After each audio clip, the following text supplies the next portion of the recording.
Allahumma rahmatak arju fala takilni ila nafsi tarfat aini. Baik sahabat takwa yang dirahmati Allah Subhanahu wa taala, di surat Asy-Syu'ara penggalan yang ketiga Allah menyampaikan orang-orang yang bisa membaca Al-Quran, mempelajari Al-Quran dan beriman kepada Al-Quran adalah orang-orang yang Allah pilih. Nahdi bihi man nasya. Kami berikan berikan hidayah tersebut kepada orang-orang yang kami pilih. Nah, apa kriterianya?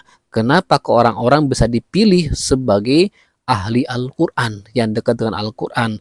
Apa ketentuan khususnya sehingga orang berpeluang dipilih sebagai orang terbaik yang dekat dengan Al-Quran? Kata Allah, min ibadina. Kriterianya adalah mereka termasuk ibadina, hamba-hamba kami. Nah, ini syarat wajib. Jadi kalau seseorang pengen dipilih sebagai pembelajar Quran, syaratnya adalah dia harus menjadi ibadina, hamba kami. Nah, ibad itu merupakan bentuk banyak, bentuk jamak dari kata abdun. Abdun itu hamba, ibad hamba-hamba. Ibadina hamba kami, kata Allah. Nah, orang yang disebut abdun, nah apa yang dia lakukan sehingga bisa dikatakan abdun? Ibadah.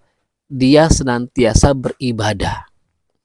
Jadi mutlak syarat orang punya peluang dipilih sebagai para pembaca Al-Quran kalau dia terbiasa beribadah, terbiasa sholat, terbiasa sedekah, terbiasa senyum, terbiasa berbuat baik. Itu orang yang punya peluang dipilih sebagai para pembelajar Al-Quran, sebagai ahlinya Al-Quran.